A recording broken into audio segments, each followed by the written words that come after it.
मेरा ख्याल है वो जो गुब्बारे में हवा डाली थी ना तीसरा मैच जीतने के बाद, तो वो गुब्बारे में से हवा तो निकल गई होगी अब लोगों के ना, जो बातें शुरू हो गई थी कि देखा हमने इसको यूं रखा यूं रखा यूं रखा, वो बेकार हैं, बेकार चीज़ें हैं। हसन नवाज तो ओपनर है ना, किस तरह बैटिंग कर रहा था आज।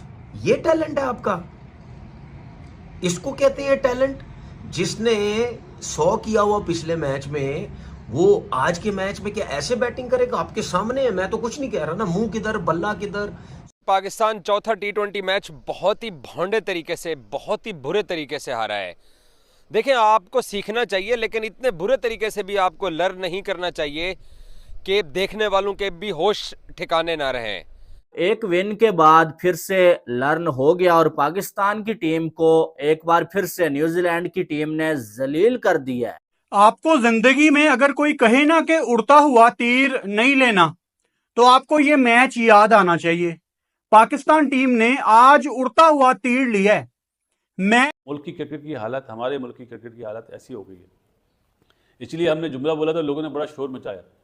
भाई इस टीम से उम्मीद मत रखो। अभी जो वनडे, ये बड़ी देर से इसी तरह के स्टैट्स हैं यार। हम तो 2 इनिंगों के बाद बाहर हो जाते थे। हमें तो यही समझ नहीं आ रही है कि 3-3 साल हो गए इन्हीं स्टैट्स को, वो प्लेयर्स किस तरह अभी तक सरवाइव कर रहे हैं। फिर हमारी दुनिया की top bowling lineup as usual, Shaheen Afridi ordinary bowler लगता है अब, वही 4 ओवर में 49 रन। शादाब दुनिया का बहुत बड़ा शैन वॉन, तकरीबन 4 में 50 रन उसके, कोई आउट नहीं। हर किसी ने मार खाई है। टी20 मैच में टीम पाकिस्तान के साथ वही हुआ जो पहले 2 टी20 मैच के अंदर हुआ। कहीं पर पाकिस्तान उस तरह से नजर नहीं आया और खास नजर थी इस बार भी हसन नवाज और मोहम्मद हारिस के ऊपर। अगरचे नाकाम हुए, बट ये आधा तीतर आधा बटेर पे काम नहीं चलेगा। कोई बच्चा टीमें नहीं है सामने। अगर ये टीमें आपने रखनी है तो आप रखें फिर नेपाल के सामने, आयरलैंड के सामने, जिम्बाब्वे के सामने। बेकार बेकार टाइम ज़ाया कर रहे हैं। जिस तरह डोमेस्टिक में टी20 हो रहा है, waste of time waste of money, इस तरह ये वाला टूर है। इससे अच्छा बांग्लादेश वगैरह को बुला लें, ज़्यादा अच्छा है। मेरा ख्याल है वो जो गुब्बारे में हवा डाली थी ना तीसरा मैच जीतने के बाद, तो वो गुब्बारे में से हवा तो निकल गई होगी अब लोगों के ना, जो बातें शुरू हो गई थी कि देखा हमने इसको यूं रखा यूं रखा यूं रखा, वो बेकार हैं, बेकार चीज़ें हैं। अभी इस टीम को बनने के लिए अब क्या बोलें, बहुत टाइम चाहिए।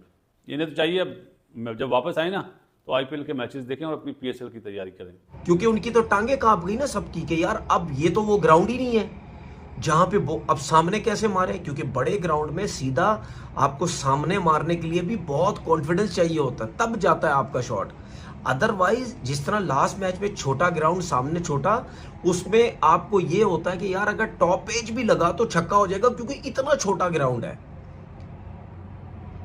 तो क्या हुआ हसन नवाज का? 2 मैच में 0, फिर 100। मैं तो चले उसके 100 की बात ही नहीं कर रहा, हो गया 100 उससे। मैं तो ये भी कह रहा हूं हो गया 100।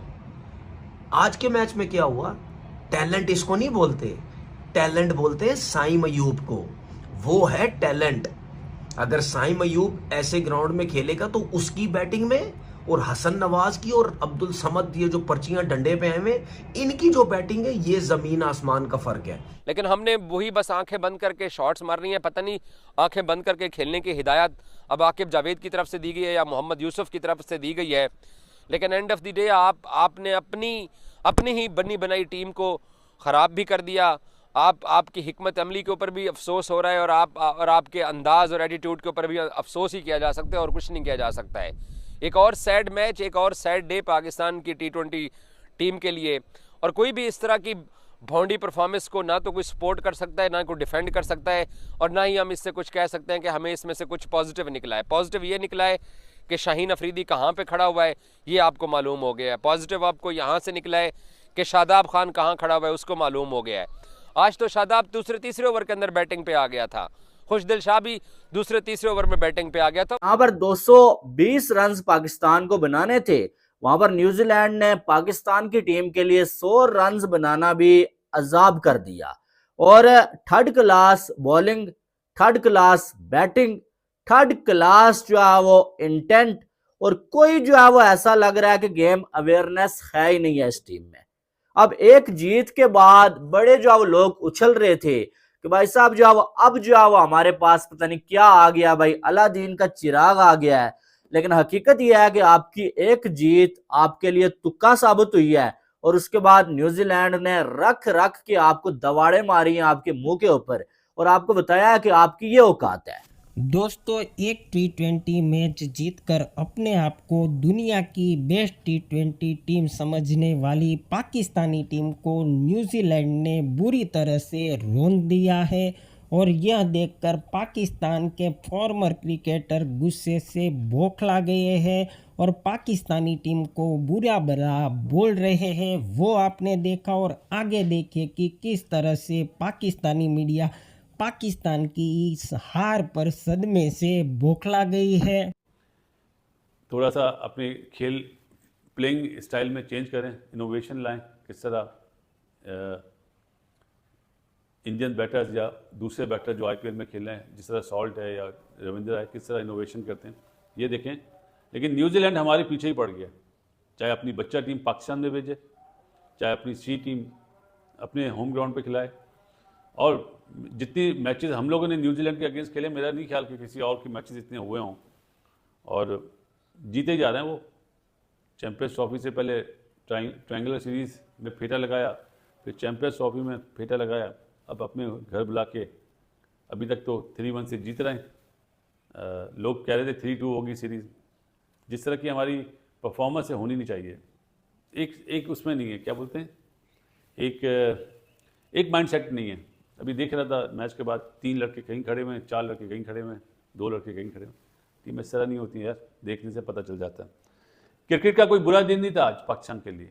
अगर आप ये बोलेंगे जी क्रिकेट का बुरा दिन था, नो, आपके मुल्क की क्रिकेट की हालत, हमारे मुल्क की क्रिकेट की हालत ऐसी हो गई है। इसलिए हमने जुमला बोला था, लोगों ने बड़ा शोर मचाया। भाई इस टीम से उम्मीद मत रखो। अभी जो वनडे सूखे पत्तों की तरह बिखर रही है पाकिस्तान की टीम, जो कि बड़ा ही एक अनफॉर्चुनेट है ऑफ कोर्स, बट एक्सपेक्टेड जरूर है। क्योंकि आपका एक जीत ली, आप उसको फ्लूक समझ लें, जो मर्जी कर लें, वो एक मिलती है आपको, वो आपकी जिस तरह की बैटिंग है। बट हमें इंटेंट नाम को सही तरह से जज करना होगा। अगर इंटेंट ये है कि लग गया तो मतलब चांद तक नहीं तो शाम तक वाला काम है, फिर तो खत्म है। फिर आपको हर दूसरे तीसरे मैच में ये मिलेगा, बल्कि ज्यादा मैचेस में आपको ये मिलेगा अगर आप उसके साथ जाते हैं। आपको थोड़ी सी इनिंग को चलाना भी है। कोई एक प्लेयर हो जो थोड़ा एंकर रोल भी कर रहा हो। 2 विकेट आउट हुई हुई हैं, सलमान आगा बाहर निकल के मार रहे हैं शॉट, और बॉल के ऊपर कहीं पर वो कनेक्ट नहीं हो रहे हैं। तो अगर ऐसा है, सभी के सभी इस तरह से चलेंगे तो फिर मसला होगा। आपको एक को तो एंकर रोल लेना है, और एंकर रोल भी वैसा हो जो सिंगल डबल के साथ भी जाए और कहीं पर स्ट्राइक रेट को अच्छा करना वो करे, जो कि सलमान आगा में पूरी क्वालिटी है। अगर वो नाकाम हुए, बट उस बंदे में पूरी क्वालिटी है, इसमें कोई दो राय नहीं है। बढ़िया नाकामी है। अब फिर मातम शुरू पाकिस्तान के अंदर, जनाब के लुट गए, बर्बाद हो गए, मारे गए। ये क्या हुई? इस तरह की हार ये तो बर्दाश्त नहीं होगी। चलो मैं अब्दुल समद की तो आगे चल के बात करता हूं। हसन नवाज तो ओपनर है ना, किस तरह बैटिंग कर रहा था आज। ये टैलेंट है आपका, इसको कहते हैं टैलेंट। जिसने 100 किया हुआ पिछले मैच में, वो आज के मैच में क्या ऐसे बैटिंग करेगा? आपके सामने है, मैं तो कुछ नहीं कह रहा ना। मुंह किधर, बल्ला किधर, स्विंग कहां हो रहा है, सीम कहां हो रहा है, बॉल वो किधर जा रहा है, पता चलता है टैलेंट का है। समझ आ गई? वो हो गए, रन हो गए। अब ये 100 रख ले उधर अपने साथ बस। और ये उन लोगों को पता चलना चाहिए जो कहते हैं ना जी टैलेंट मिल गया, टैलेंट मिल गया। ओ भाई, हमने खेली इंटरनेशनल क्रिकेट, ठीक है। मुझे तो शर्म आती है उन क्रिकेटर्स के ऊपर जो सिर्फ बाबर और रिजवान को बाहर करने के लिए अपनी क्रिकेट के साथ जो उन्होंने खेली उसके साथ ज्यादती कर रहे हैं, ठीक है, दोगलापन कर रहे हैं। सिर्फ इन दोनों को बाहर करने के लिए तारीफें करते हैं, टैलेंट आ गया, टैलेंट आ गया। ओ भाई, इंटरनेशनल क्रिकेट में टैलेंट किसको कहते हैं पता है? फिन एलन नजर आता है टैलेंट? फिन एलन, खैर वो तो बहुत ही ऊपर की चीज है। मैं एक वैसे बात कर रहा हूं आपसे। फिन एलन टैलेंट नजर आता ना जब बल्ले पे आती, गेंद किधर जाती है? ग्राउंड से बाहर जाती है, नहीं जाती। ये जो हमारे बॉलरों ने, अगर शाहीन ने 50 रन दिए ना 4 में, ये समझो फिन एलन ने होता ना 70 दिए हुए होते हैं, ठीक है। ये शदाब ने 50 दिए ना 4 पे, ये 70 दिए हुए होते। इसी तरह इब्रार का भी हाल था, ठीक है। इसी तरह अब्बास का भी हाल था। 20-20 रन ऊपर लगा लो अगर वो खड़ा रहता तो। आप मुझे बात बताओ कि ओ यार, ये तो फिर भी 100-105 रन कर गए। ये तो टीम 70-75 पे आउट होने वाली थी जिस तरह बैटिंग हो रही थी। तो 221 का मैंने आपको पहले भी बोला, न्यूजीलैंड है, सीम हो रहा है, रोज 200 आप नहीं कर पाएंगे चेज। ऐसा नहीं हो पाएगा। आप शाहीन को देखें ना, 50 स्कोर आज फिर उसको ऑलमोस्ट 13 की एवरेज से हो गए, इसमें कोई बात नहीं करता है। और सिवाय हारिस रऊफ के आप देखें 12.5 की एवरेज से सारों को बॉलिंग हो रही है और बॉलिंग के बारे में कोई बात नहीं करता है। तो आपने सिर्फ 2-3 प्लेयरों को थोड़ी निकालना था टीम के अंदर से, आपने तो टीम बेहतर करनी थी, आपने तो यंगस्टर्स लेके आने थे। हम पहले भी बोल रहे हैं कि देखें एक आधे प्लेयर को आप निकाल के या डाल के, या पिछला मैच जो जीत गए बड़ी अच्छी बात है, मुबारक हो आपको, लेकिन क्या आपने अपनी ये बेस्ट 11 पिक की हुई है? क्या आपने आईसीसी चैंपियंस ट्रॉफी के बाद जो है वो जो चेंजेस करने थे वो किए हुए?